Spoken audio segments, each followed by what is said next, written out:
Hi, it's Libby from Hero Arts, and I'm going to tell you about some of our new garden themed stamps and dies. We have a really cute 3x4 tulip set, and it has matching dies.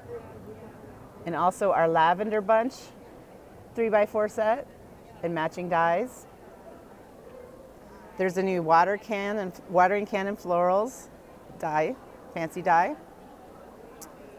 And our plant stand. Window on the garden. Just look how beautiful that one is when it's colored. We have a greenhouse and also a Victorian style greenhouse. And even a new stencil of the floral theme.